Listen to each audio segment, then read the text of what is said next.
Greetings, fellow Empyreans. I am Ashtarothi, and welcome to the Eve Universe Show's CSM 17 coverage, this time with Pandoralica. Pando for short. I'm going to stick with Pando if that's all right with you. How you doing, man? Like everyone does. Hey, I'm doing great. Thanks for having me on. Yeah, thank you for coming with a relatively short notice and flexibility. And of course, you run your own stream, and you went straight from there to here without even so much of a bathroom break, probably. So I did the bathroom break just before I shut down, so it's all good.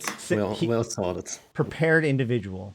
All right, but we will so let's jump into it. First, the rules. I have 50 minutes to explore the candidacy of the candidate with their candidacy post, which you can see here, and then they will be given 10 minutes to discuss anything that they may want to, make sure that we touch on everything that they want to touch on, etc. And then when we're both happy, it goes over to our YouTube, where you guys can all watch it and become informed electorate, because that is the entire point of all of this. That in order to be able to have a functional CSM, we need to have a quality CSM. We're going to have a quality CSM, we need to have an informed and active and motivated electorate. So with all that said, Pando, you're pretty well known, both to me and to the general. You're a streamer. You're a pretty well known FC as part of Initiative, but maybe somebody, just in case people don't necessarily know, why don't we start a little bit with like where you came from and what really motivates you about EVE Online? Where I came from, I mean, as in your EVE story, like what well, I started out like everyone else, right, in high sec, but I got dragged into PvP super quick, right? Mm-hmm. So the early days of faction warfare, and I tell you what, it's a very different faction warfare than what we have today. When it was just introduced, it was absolute chaos, and it was super fun, right? Nobody knew what they were doing. And I remember there was a guy in my corp at the time, Fat Man Paul, and he kept just forming fleets. Absolute chaos, right? If you look back at it right now, probably not the greatest FC, but man, I was like, that guy is in control, right? So I think that dude was like very influential in me saying, okay, I kind of want to FC, right? Like get people together, take them out, and go kill stuff. And and then. At some point, I had to take a break because at the time in Germany, we still had mandatory military service, right? So I took a half-year break. And then a friend of mine said, like, hey, you want to come back? And that was in Init. So I came back, joined Init. And ever since, I've been in Init. I think, when was that? 2008, 9, 10, something like this? 2010, I think. So, and then I started FCing in Init, right? FCing solo, right? I always say like that's maybe the smallest fleets to FC. Is actually if you take out a single ship, just you yourself, you're already basically FCing. It's just nobody is listening, right? So it's not that pressure on you. Yeah, I mean that's how it starts, right? And then one guy says like, "Hey, I see you're having fun. You want to join? Or you want to have like another ship with you? Yeah, sure." And you don't realize you're already FCing at the time, right? And that's, and then it's 2 guys, then it's 5 guys, suddenly it's 10 or 20, then it's 100 of like, a full fleet of 250 or whatever, right? So it all builds up basically over time. So what kind of, well, actually, before we begin or ask that, I do want to start with a more personal question, which is, why did you kill me and how dare you? No, I just... Did I kill you? Yeah, I remember. There was one time in LowSec, I was flying around with Miranda Laurie, and you guys came to help us, but then you didn't realize that we were on the same team, and you killed me on the sun. Yeah. To be fair, you were extremely apologetic about it, so that's actually why I brought it up. Was more fun. Yeah. But no, I remember we actually came to help you guys. Yep. And I didn't realize. Yeah. You did help, to be frank. But so what kind of like. You mentioned all different kinds of tiers of fleets. What is your favorite, and what are you most experienced with when it comes to like band of or style of fleets? I would say like mid-scale stuff is my favorite, and like give some numbers to that because everybody's mid-scale is kind of different. Yeah, so I'm gonna say mid-scale is probably 50, right? Around Okay. the 50 mark. Sometimes a little less. I'd say between 25 and 50. You can scale it up to 70, I guess. It depends on what ship type you take out, right? A 50-man battleship fleet, is that mid-scale? I don't know. But um, let's say like a 70-man a Kestrel fleet, more people can engage that. So it's, I'm gonna guess around the 50 mark. That's probably where I enjoy the game the most. I think there's a lot of people out there that can engage it, which I always preach, right? Whenever you take out a fleet or solo, number one, be engageable, right? Engageability is absolute key because, like, who wants to fly? Like, nobody, you don't see fun roams with 100 mutants, right? There's a reason why nobody wants to engage 100 mutants. Right. You bring those in to get a job done. Yeah, exactly. Yeah. Right. Those are the workhorses of Eve at the moment. But if you want to have fun, you gotta bring something that people actually want to undog and fight. So, and sometimes that means you fly in something a little weaker, and sometimes that means you fly something that's shiny, whatever, right? So speaking Just of something. funner fleets, you were one of the people that were really big into Stuka fleets, right? Yeah. Well, I came up with the Stuka That's Fleets. what I thought. Right. So Yeah. Stuka fleets, I loved the idea of the Stuka fleet because to me, there isn't enough focus on roles within fleets in Eve Online, where different people, in Eve Online, it mostly defaults to like the bread and potato ship that the whole thing's built around and Logi with maybe some E-War splashed in. But like the idea of, you have your Logi, you have your heavy hitters, you have your command destroyers, and each person kind of has their own specialized set of knowledge. And only when all of you are doing it correctly, each of you relying on each other's expertise in your individual roles within it, nobody else can compensate for you. Uh, Only then are you effective. And I've always felt that should, numbers to numbers, beat a more clunky, everybody in Megatron's kind of strategy, right? Yeah. And you proved it. You proved it. So, And then they I mean, nerfed what? it. So I wanted to ask Yeah, whether or not I what think you thought about that. so. When we talk about Stuka fleets, people have to understand like the history of it, right? The idea originally was just you take command destroyers and you take like bombers, which I used to run all the time, still do bomber fleets, right? Mm-hmm. The problem would always be with bombers if the grid is messy with a lot of bubbles and stuff. You can't really warp them in reliably, right? Sometimes you sit on a grid and you never get that chance to run that magical bomb run, right? Right. So the idea with Stukas would be you put it on command destroyers, you boosh in, drop your bombs, boosh out, and then you just keep repeating this. That was the original idea, right? And then, obviously the age of the Rorcal came in, and we're like, well, there's a lot of Rorcals out there, and we need something small enough to squeeze through wormholes and fast enough to actually tackle these guys and take them out. So we kind of developed the Stukas more into something else. And What does then, like you Stuka mean, by said, the way? Why well, is it Stuka? It's just the German word for a dive bomber, basically. Oh, okay. It's a short. It's a short. Like it's a what's it called? Acronym, right? That makes sense. Okay, cool. It. I gotta say, it was used in World War II too, right? So it's a very famous plane in World War II. Fair enough. So So yeah, you use bombers and eventually Kikis with Deacon Logi and the command destroyers to give you not mobility. technology, no. What was it? It's shield tanked, Oh, so that's it's right. You're right. Karens and stuff. Yeah, Karen's. That's right. Or I prefer Simis actually, because they're really like they're a little bit more chunky. They're fast enough. So Simis are a little bit better, to be honest. Fair enough. But like I said, it was effective. Apparently too effective. Do you agree that it was too effective? Should it have been nerfed? And do you? Well, Yeah. I think the nerf didn't come in necessarily from the Stukas itself.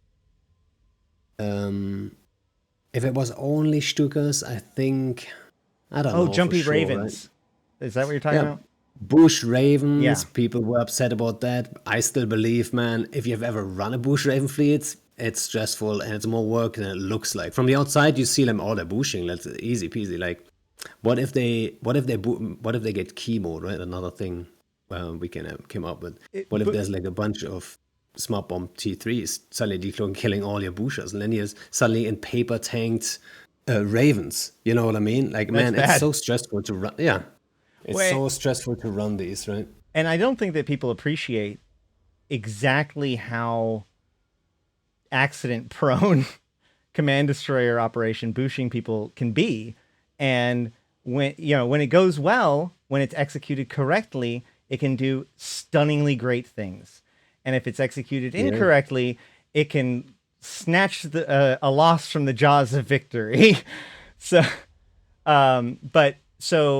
do you think that the choice that they did for how to nerf it was a good one? So I don't think the hard limit on numbers was the correct choice, but I don't know if maybe a mass approach, right? So like you can only push so much mass, if that would have been the better one. I do believe that the meta was developing in a direction where it wouldn't be good, right? So I think Bush Ravens kind of pushed it a little bit. It looked very oppressive. I don't think it was that big of a problem. But when we talk about, like, for example, Bush Eagles, for example, those are rough to engage and stuff like this. They have the range, they have the application. It's instant application, not like Ravens, right? One of the big issues is they have a lot of DPS, but it takes ages for the DPS to arrive. And Eagles, you don't have to gimp the fit entirely. They still have a good chunky tank and stuff. They can move fast enough, so it's hard to chemo them, right? It's not impossible though. But is it feasible? So I think the Bush Eagles and stuff pushed it a little bit hard. Yeah.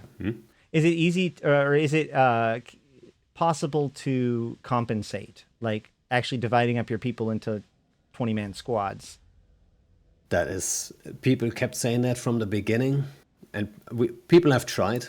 But I kept saying from the beginning, because the amount of organization for just to run one fleet is pretty, you have to nail it. If you fuck it up, you're gonna die pretty quick. Doing that twice, I don't know, right? One FC can't do it, so you need a second F fleet who can pull it off. Right. And even in it, we didn't have many FCs who were comfortable doing bush fleets. It's a very stressful kind of thing, right?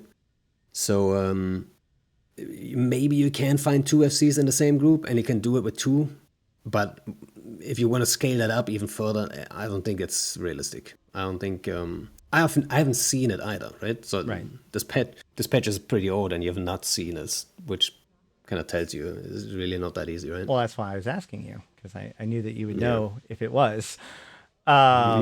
So are you running for CSM to make sure that these kinds of things get done correctly in the future? Like, what motivated you to... Yes. Okay. So one of the main reasons I run for CSM, I don't have like a certain set of changes I really want to push. Sure, there are some things that I'm going to bring to their attention and stuff. But first of all, I kind of want to be in the room and I say like, okay, we want to do this. And I want to make sure they get the details right. Sorry. Right. So, because in the past, you have certain things where the idea is pretty good, and then they get close to it, but if the details at the end, if it's a little off, like the BRM, right? The bounty risk modifier is a perfect example for that. It's controversial. Like the idea for is sure. the idea is that you would have to spread out, right? But the execution is that everyone in system is basically getting less money, so it's not worth it for anyone to do anything in the system. Instead of saying, okay, how about it's security status based? So yes, there's less sites, but if you red there, only one or two guys can maybe red in the system now, but at least they make takes that is worth their time still, right? So yeah, you can't do it anymore with like 10 in one system. But the guys that can do it, at least they don't feel like they're getting punished every time they undock, right? Right. Yeah. I think that's a fine detail that they just got wrong there, right? To say like, okay, everyone is just not going to earn shit. Like that was really bad. And then the timing of it too, right? To introduce it together with the ESS. Like, sure, I'm a fan of the ESS rework. It's way better than what we had before. But man, introduce the ESS, have a look what is happening, and then you might have to scale up the ticks and stuff like this to make up for it, so people don't feel like, you know, Too much undocking to is deal with getting at his once. punishment. Yeah, and then maybe work on another system to, you know, adjust the BRM issue or whatever. But to do it all at the same time, it kind of, you know, it just makes it a messy situation for everyone. It's very hard to measure what like which system, the ESS or the BM, had what effect on people, right? It's very hard to say because it's at the same time. So yeah. Yeah, that's fair. I guess I could see how they thought that they had to be connected things, especially since like the BRM is tied to conflict. So the more people are rating your ESSs, the more the BRM goes up. Like I have a feeling like they thought that those things were going to be like needed to be intrinsically entwined. But yeah, I definitely agree that it made that transition was already going to be unpopular, even messier than it needed to be. Yeah. Okay, so let's see. I guess my question would be: you're a big time FC as your primary, like who you are, right? As that would be like you'd be the FC candidate if anything, right? Is that fair? Yeah, So I guess that's fair to say, yeah. I assume that you're not on any of the big blocks candidacy lists at the moment. Like you're not like the official representative of anything that's going to I be on the top I of the ballot. honestly don't know. Right? So Fair enough. anyone who puts me on the list, be it goons, even in it, I mean, I'm sure I'm gonna be on the in it Sure. ballots, right? But you're not being like Uh, the point fourth is like their representative, right? Like we've seen no, that with some other. Oh, okay, no. so let's just assume that the no blocks are going to get theirs. They have a lot of representatives for that big block kind of game style. What do you bring to the table that those other people that are going to be The brought in blockers. by default basically don't? Well, I mean, first of all, I think I'm very active PvP wise, and that's one of the things that I put in the post, like very, very much at the top, I believe, right? Which is the graph of everyone who is at FanFest, who was the most active player since 2012 at FanFest. And Oh I'm in the yeah. top 10 there. So, first of all, I'm undocking and doing shit, okay? And then I'm undocking doing stuff on all scales. I've seen the big stuff. It doesn't excite me all that much. Yes, I am in the Imperium, right? Hmm. But you don't see me form Munin blobs to, do any like weird stuff. I do very much undock mid-scale fleets though, right? So I'm not the typical block FC. Even though I do understand the whole block FC mechanic and all that stuff, right? I'm very aware how it all works. It's especially after the war, like it exposed some issues, I think. But I think in general, like I'm out soloing, I'm out small scaling. I just took 20 guys out, just random with a public fleet. When it comes to content creation, right, I think that's probably my expertise. Like, how do you find fun for your guys, whatever size it is, reliably, right? Right. And content So, creators is a yeah. big thing, especially when the big complaint is that we need more conflict drivers, we need more conflict. Yeah. I mean, Absolutely. that's one of the top priorities, I think, that I will be pushing if I get elected as opportunities for content creation, right? Right. And But that the guys that know me know I get triggered about citadels all the time, right? I think citadels play a major role there. So yeah, right. But so obviously you make a lot of content in game by the null or by the Eve Online definition of content generation. But you also make a lot of content in just like the traditional definition of content generation, with through your stream and talks. FC chat has garnered quite a bit of respect within the Eve metasphere, as it were. Why don't you talk a little bit about that, and also how being on the CSM might impact in one way or another those offerings. Right. So FC chat, they basically started like ages ago, pretty spontaneously.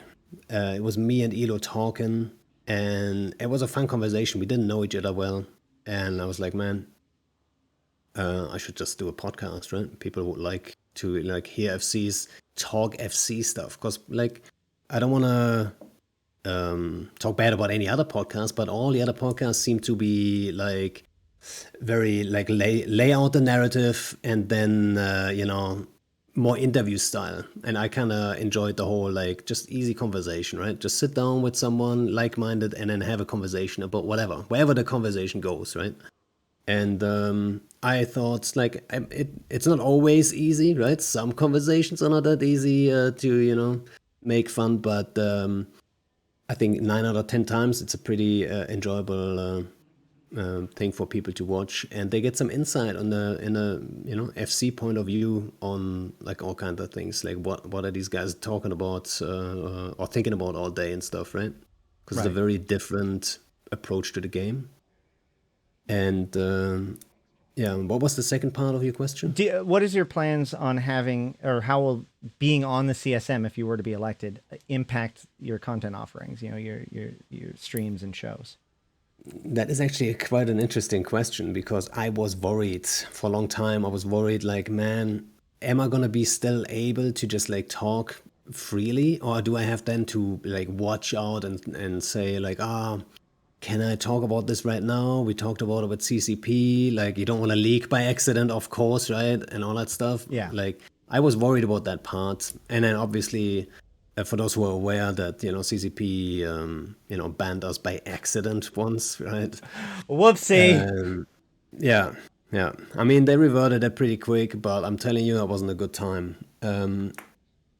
But yeah, that kind of obviously that's, is in the back of my mind, and that's the main reason why I never ran for CSM. Really, right? I was like, I can't talk to a lot of CCP guys already, and they ask me for feedback and stuff anyway. But I feel like the role of being in the room and making sure they're not, making major mistakes, it's very important. So right, and that's what I was going to ask. Is that like, so you already have you're kind of like me, right? Like, if I wanted to give feedback to CCP, I have 100% confidence that I would be able to at least get my feedback across to CCP. I don't need to be on the CSM to have my opinion, at least heard. You probably are very much in that line of people, probably even more so than me. So yeah, what is the extreme advantage to you of being on the CSM that is worth the extra work and all the stuff that being on the CSM entails? Well, obviously, even though I'm friends with a bunch of the CCP guys and CSM guys, they can't talk about what is in development right now to me, right? Right, like the NDA. Being under the NDA exactly, would be an improvement. Exactly. Yeah. So they can't tell me what is going on. So if they look for feedback and stuff, I can like maybe like guess kind of, but like you never know. Like I would say 9 out of 10 times, it's just like general like feedback they're looking for, or general like ideas and stuff.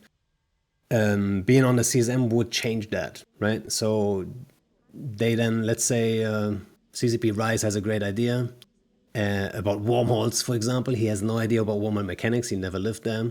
So he's like, oh shit, who do I talk to? But can he just go outside and talk to someone who is not under NDA? Not really, right? So he has to be careful and stuff like this. But CSM, you could just like poke me, say like, hey, this is what's going on. What do you think, right? And then I can maybe, I mean, wormhole may be not the perfect example. I'm not really a wormholer. But I could maybe keep collateral damage from happening.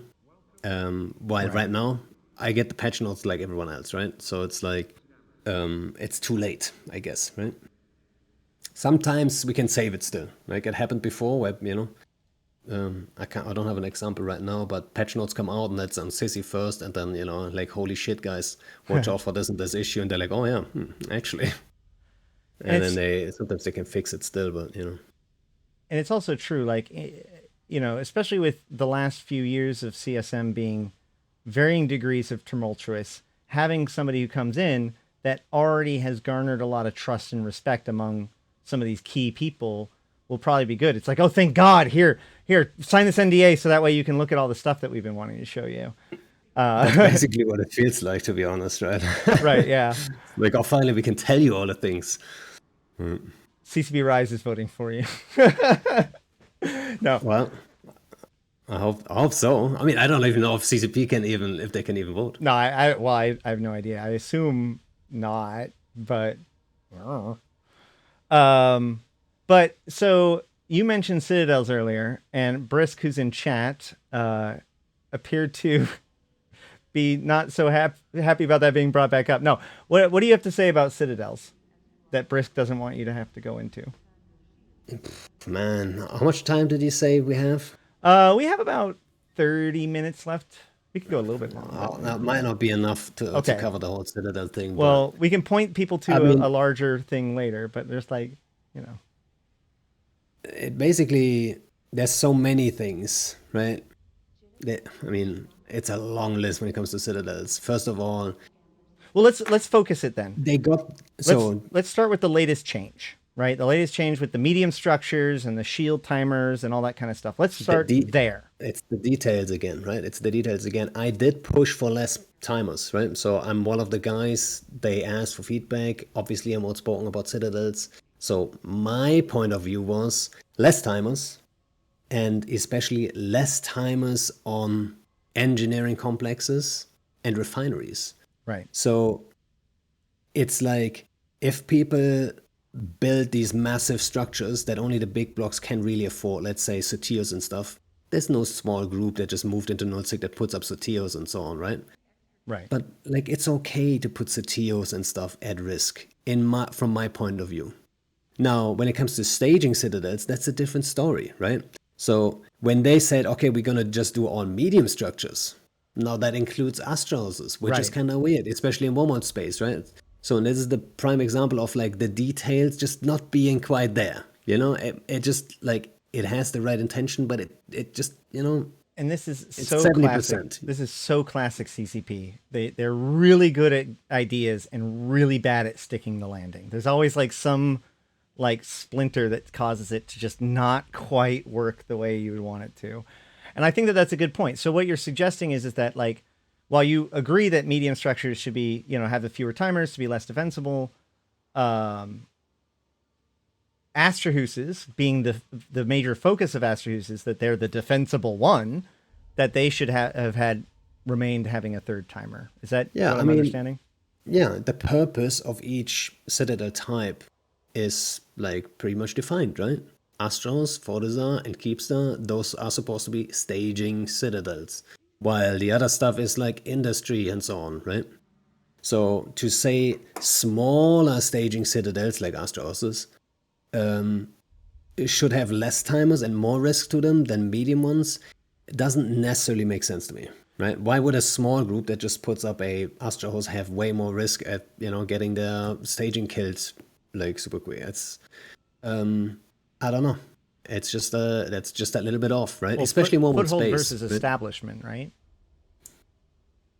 So, but real quick though, one of the things, the reason why I liked it was that one of the problems that we had in structures in faction warfare was it just takes too damn long to clear a structure out of a system if you needed to, and they're sieging out of it.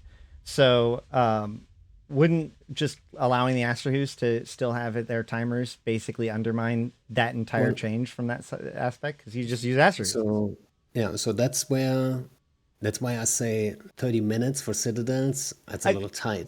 That's why I'm walking through a couple of things.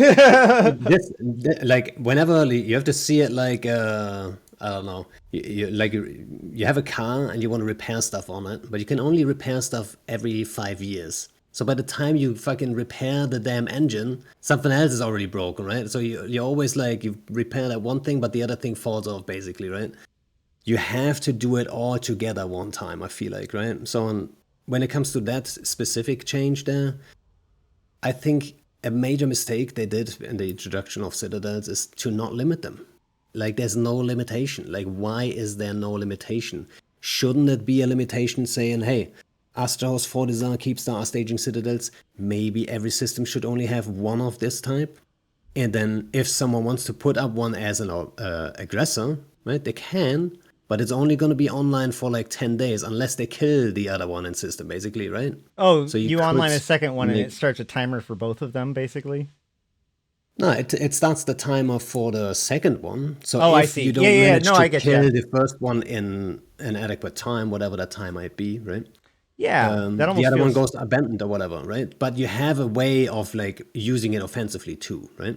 I really like that idea But because like you can only yeah, bring in enough supplies to run it for 10 days, but then after that it like you just don't have the supply lines and it shuts you down. have to, yeah, you have to get the job done then, and otherwise, it goes abandoned, right? That is So it's hot. always basically the oldest citadel in system would remain, right? And then maybe the limitation on, like, let's say Athanos is like you can have 3 or 4, or you can say, no, it's not Athanos, it's like refineries in general, right?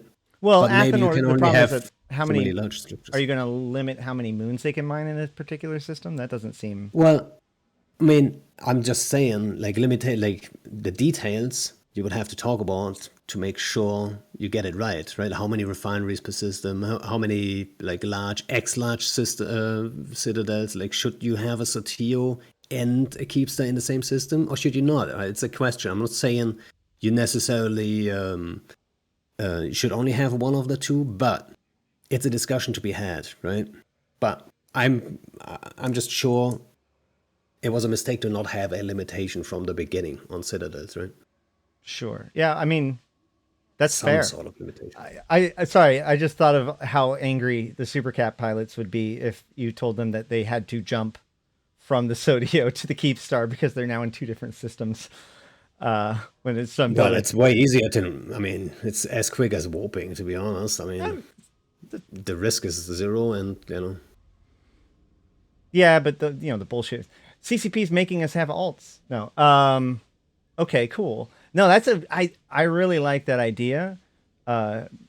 Because, well, I haven't actually heard that kind of suggestion specifically before.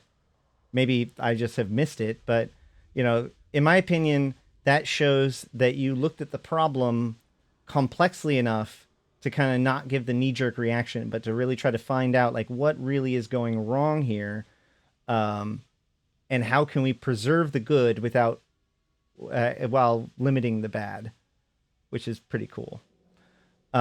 Speaking of supers, do you have any feelings about now that prosperity is happening? Is it happening? We hope to. Yeah, first of all, that's actually a good question. Do you believe that prosperity, we have entered into prosperity? I mean, I believe it when I see it, you know what I mean? What I can say is they tend to take wrong names for some patches, right? This one thing is called Siege Green. I'm telling you right now, from an FC perspective, it doesn't make sense to take Dreads and Siege Green on Citadels. It just doesn't, okay? What you're doing to take is Supers and Titans, be sneaky with them. You drop your fighters, you align out, and that's way better than, ever Sieging Green on a Citadel there. But, I mean, you will see it, but it's going to be rare, right? Yeah. It reminds me of the Surgical Strike thing, the Brawler's Paradise, right? It does. Yeah, it does. Of, they do have this similar hobby of like naming something to be the opposite of what it does, like From Wormholes with Love being one of the more hated wormhole patches and such like that. Yeah. It is funny. But at the same time, I don't want to blame them all too much on like some of those changes, right? Some of those changes you have to implement to find out. Like sometimes it's not that easy to predict. Sure, in hindsight, right? A year later, people are gonna be like, "I told you right away." Like, did you though? Like, where's your Reddit post shouting at CCP at the time? Like, no. I hate that because like as a community, we have every position. So no matter what, there's always going to be somebody that's like, well, I told them. I was like, yeah, but like, how would we have known that of all of the people who were telling all of the things, you were the one that was right? Everybody thought that they were the one that was right. You just there's happened to always be the one someone that was. Yeah. Yeah. But overall, as a community, yeah, everyone suddenly claims they knew it all along. But some changes are not that predictable in terms of outcome, right? For example, the surgical strike thing. At the time when they implemented it, it wasn't obvious right away how impactful and how bad it would be, right? The resist nerf, the resist nerf was just like, I gotta say, when I saw that, I was like, man, that is weird. I did not think it's gonna be a positive one, but man, I didn't necessarily see right away how negative it was, right? But yeah, like you gotta talk to all of the areas, like especially Walmart space and stuff, to make sure you understand it. And then if it's shit, man, it's okay. Just roll it back. And I'm glad they did it. Took them a while, but man, what is if it doesn't work out like you planned, you gotta man up and just own it and say like, okay, that wasn't the best change, and just roll it back quick, right? Right. Although I've also seen sometimes, like for instance, with the capital blueprint changes and stuff like that. Like I keep on hearing that they rolled back some of the industry changes, but it's very clear to me that they were intentionally making certain ships very, very difficult to build in the meantime, with the understanding that it would be made cheaper eventually when it was time to go, as it were. In fact, that's actually one of the reasons why I think of it as Siege Green, because it's like green as in like, now you're good to go, like green light, you know what I mean? Like, yeah. So I mean, that's the message, sure. Yeah. Yeah. Is that a communication issue or is that an implementation issue? Well, I think it's a communication issue, to be honest. I mean, it sounds good, right? So that's why they put the title there. It's not like Well, I mean, people feeling that they're going back on they're accepting what the community said about the fact that capitals were like, they're walking back their changes rather than just continuing what they were expecting to do in the first place. Well, so your question is like, if that's a good or a bad thing, or if that was the plan right away, or Well, I guess first of all, do you agree that was true, that CCP made those changes with the understanding that eventually, when the process of scarcity was over, they would turn it back on? And no, I think okay. I think the guy, I don't know who it was, but whoever made the decision to go scarcity, his dream scenario would be that everything goes perfectly and they can just leave scarcity in. I think he overestimated the value people would put on stuff. So basically saying like, well, now my battleship is like 500 mil. Now it's way more fun. It's 500, like it's 3 times as fun to kill a battleship too. Right. And that's just not how it works, because, making 500 mil is just so fucking, it's fucking hard, right? So I think the vision for scarcity was a different one. And they had to adjust along the way, right? And then they're like, oh, well, step by step. And then they're kind of selling it as like, hey, that was the plan all along. I don't really believe it, though. I really don't. Well, if they weren't planning on ending it, why would they call it scarcity? Doesn't that kind of imply that like it's a period of shorter?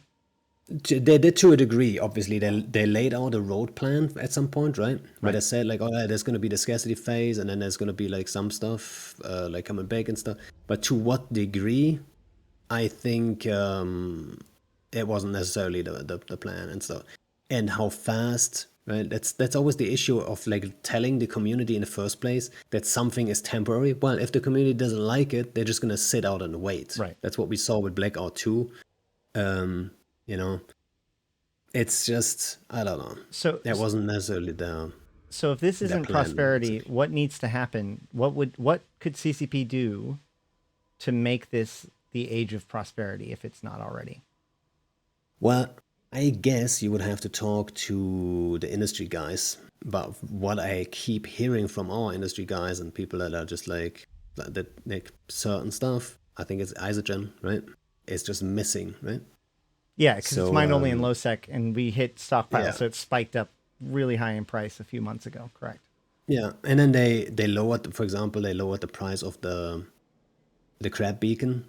But Right. actually, by now, the crab beacons are more expensive than they were when they lowered the price.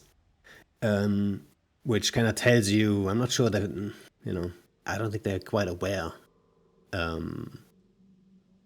it all works out Right. price wise. Well, I mean, like, so just looking at the words, trying to, I guess, Iron Man or Steel Man CCP's argument here.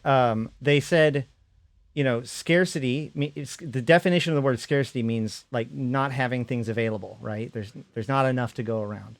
Yeah, So, and then prosperity means that there's like a lot to go around, right? So when they double the ore, that is like they never said that they would increase our ability to access it necessarily, only its availability. So what is the missing piece that people need to make people feel like we've made it, we're doing good? Because CCP's indicated that they want us to feel good now. People don't.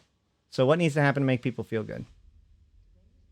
well, I mean, to keep it very simple, like undocking and mining, undocking and retting needs to be worth people's time, and then people will do it, right?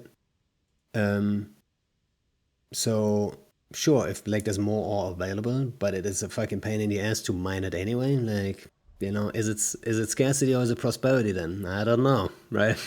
I would call it still scarcity to be quite honest, right? If like nobody's going out mining for whatever reason, then it's not available, so it's scarce, right? Right. So it's just like it has to be worth people's time, and that's the number one thing, right?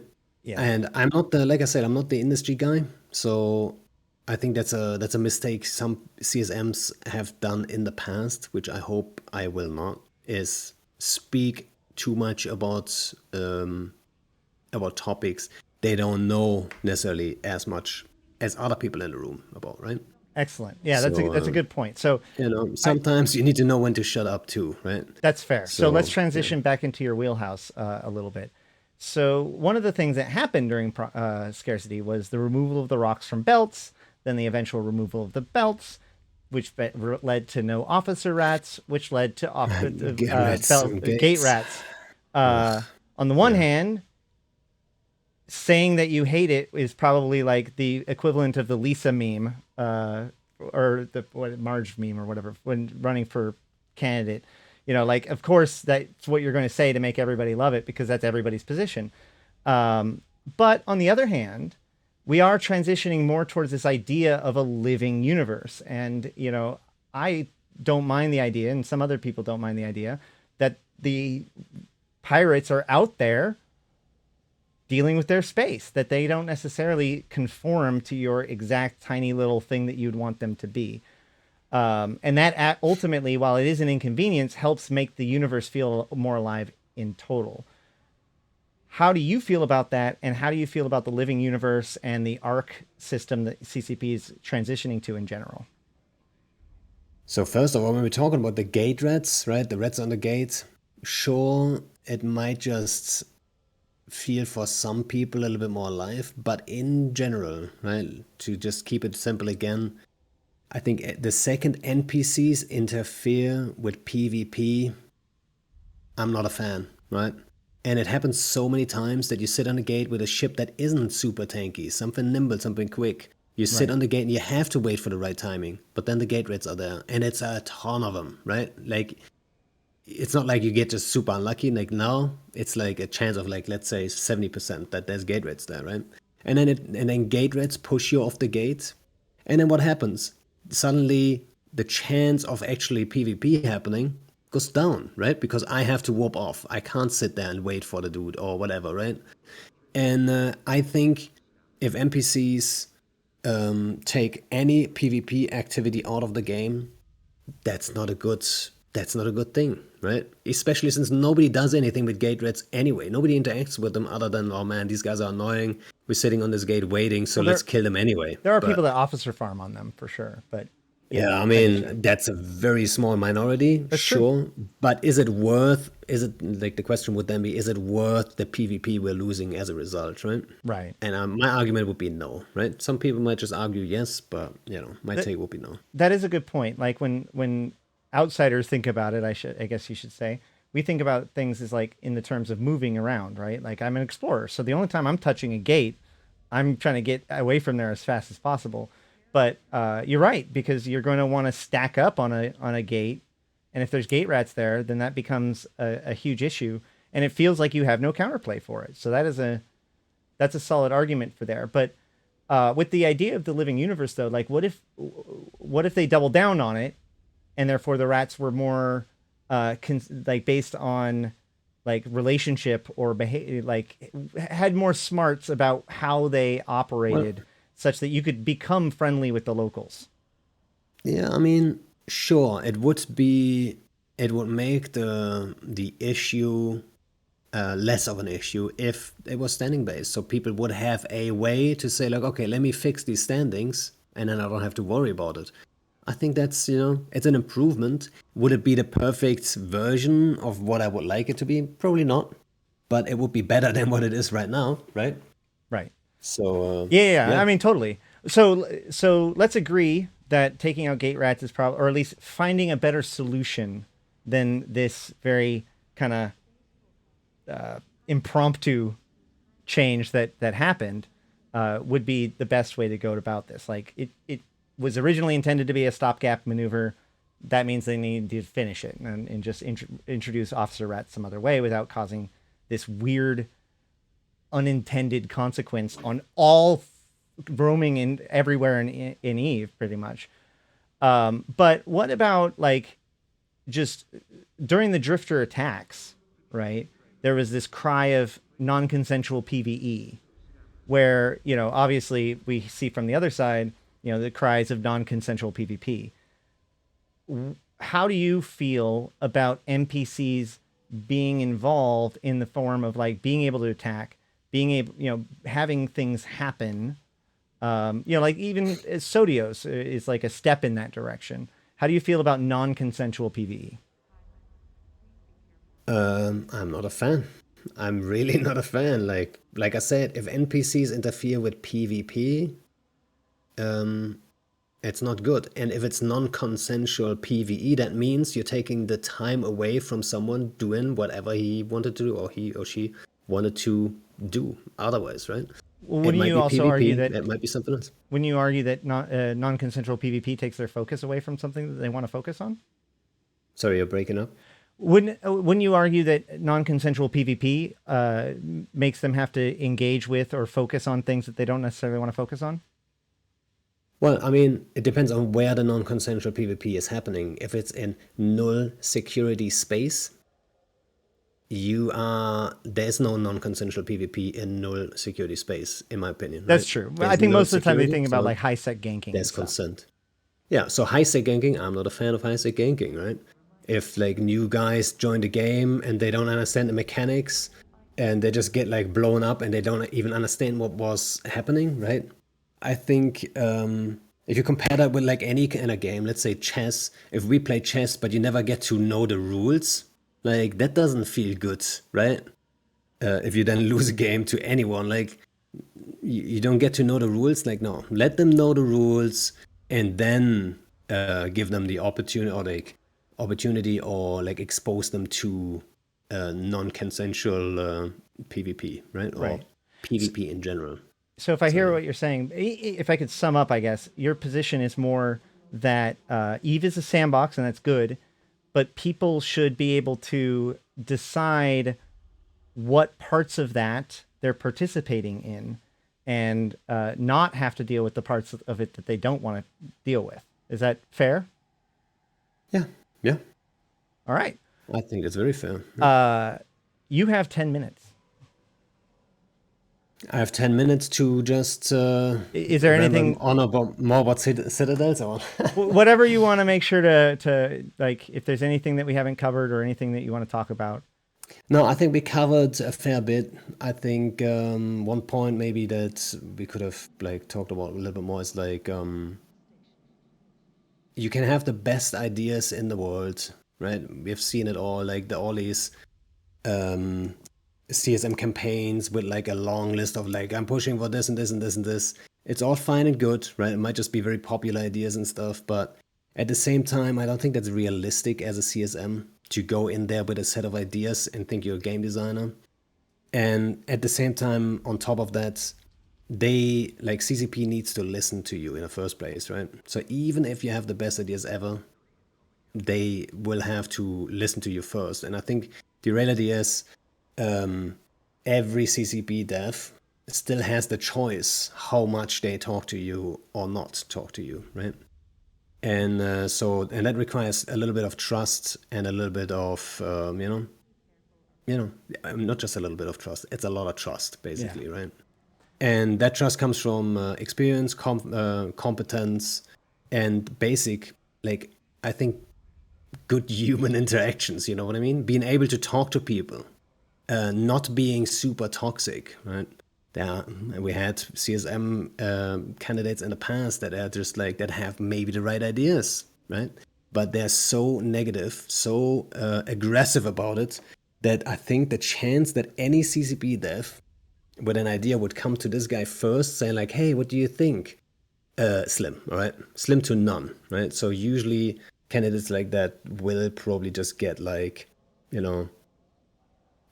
the memo when it's already decided. And right. If CCP knows that you're like pushing late. an agenda, they'll just like, whatever. Like, because CCP decides how much. You're not like a ruling body. If CCP doesn't trust you, then they just don't trust you. And we've had CSMs like that where they've basically been shut out for one reason or another, individuals and entire councils.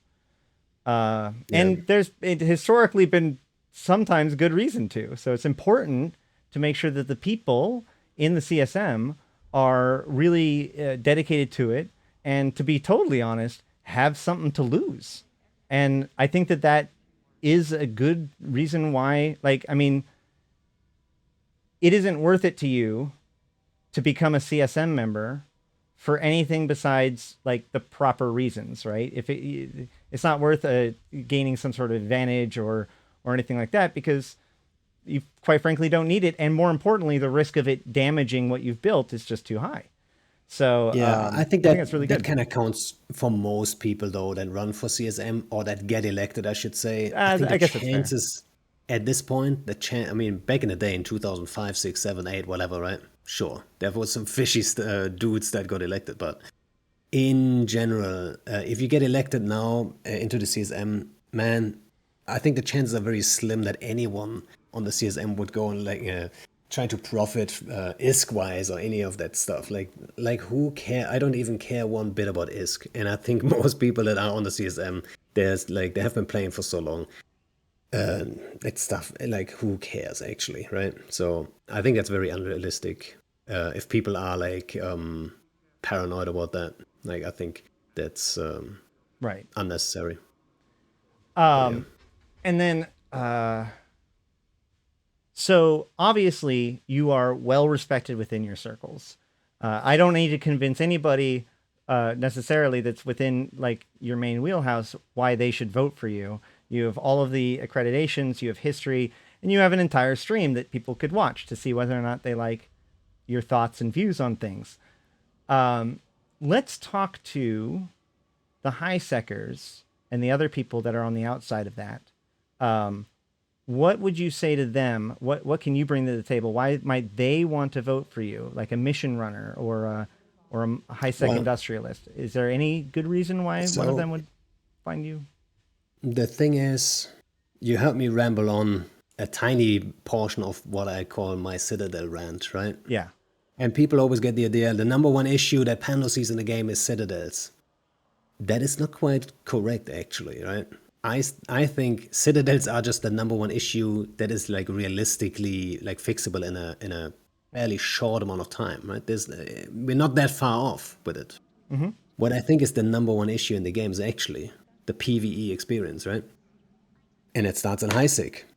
Like the missions, like this is all such old stuff. And I just hope if they ever go and decide, okay, let's do like improve all this stuff, like missions and so on, they don't just add new stuff on top of it, but say, okay, maybe we don't need the missions how they are right now anymore. We replace it with a new mission system, right? For example, right? So I think if PvE was just way more exciting in this game, then PvP would be, more on the server too. And We I can guess, absolutely agree there. yeah. So from a high sec perspective, I form fleets in high sec every now and then, but I don't do much in high sec. But I think that would probably overlap the most in terms of my point of views with high sec, right? Yeah. And then citadels, why do we have keepsters in high sec? I have no idea. Does anyone, right? It's just like, and why is there not a limit? These are all Coming really back to good points. citadels. Absolutely. All right. So, but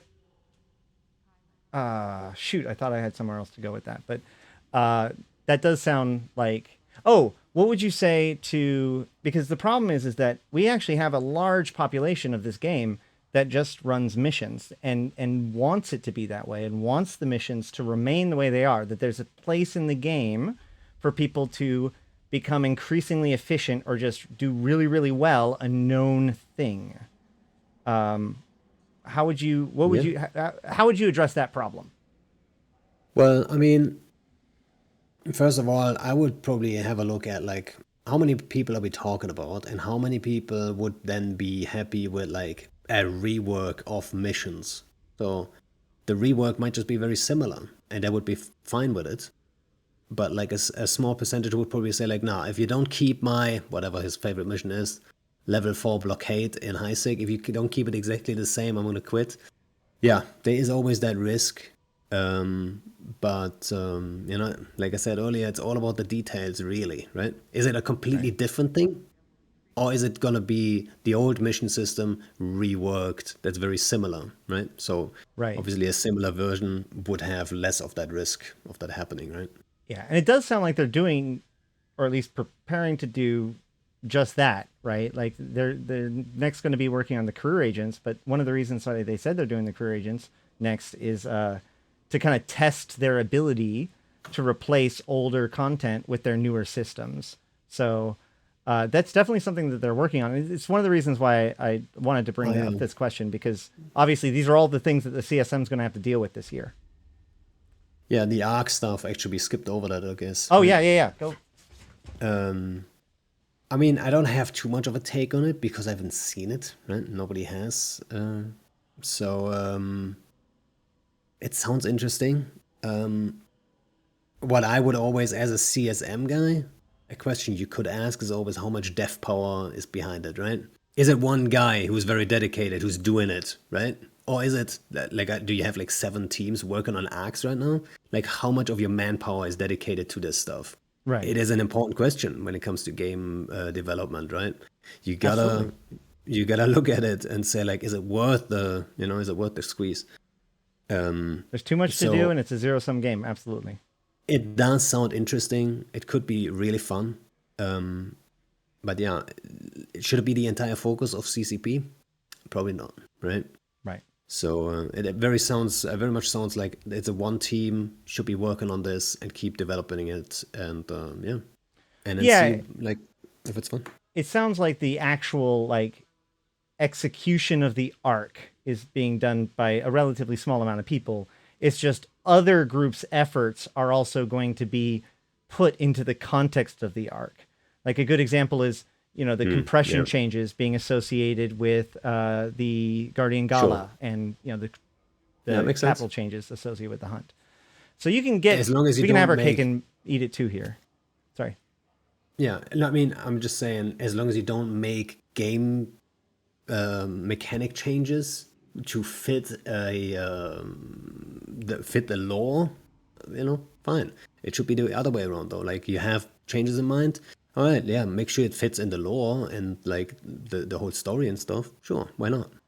I would argue that well, it depends. Like, I wouldn't I want to have this event happen in the story, and therefore we're going to introduce this mechanic. But I would argue that it's important to respect the flavors of the different pirate empires, in the different empires and how they fight and all that sort of stuff. So I guess it really depends on how you consider lore. Like I like the fact that the Amar fight the way that they do, and it's different than you would fight with like Kaldari, for example. So in that sense, that would be something I'd like to keep. But I think that we're largely in agreement with that. Any other final thoughts or anything? Not really. Yeah. Anyone who is listening, like, feel free to drop into my stream, ask any questions. I'm pretty open. Like, we can have discussions. I think, that might just be my strong suit, to be able to be open-minded and discuss stuff and change my mind. Like, I'm not married to my ideas. So, yeah. That's basically all. Excellent. Well, for those of you who are watching this on YouTube, thank you guys for checking it out, and thank you for watching all the way.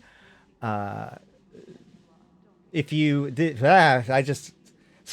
we've been talking about so much. I've been trying to like keep in my mind all of the different topics that I wanted to go over. But either way, don't forget to like, comment, and subscribe. Let us know what you think. If you've got any questions for Pando, you can put it down below, or there should be links. Pando's going to give me a bunch of whatever links he wants, and I'll put it down below, so you can check out there to find his stream and all that kind of stuff. So, but without further ado, thank you so much, Pando, for coming and hanging out, and the best of luck to you. I do believe that you would be, not only would I say that you would be good for the CSM, but I think that it would be easy to argue that the CSM would be worse without you. That you're the kind of person that we actually, like, I can point to, well, I mean, like, literally we can point to a change and be like, man, I wish Pando would have been on the CSM at that time, because maybe that should have been thought through just a little bit better. But yeah, so thank you guys. Thank you very much for coming by. Thank you all for watching. I have been Ashtarothi, the voice of New Eden. And on behalf of myself and Pando, thank you all for watching. And until next time, I'll see you in space. Thanks for having me. Bye-bye.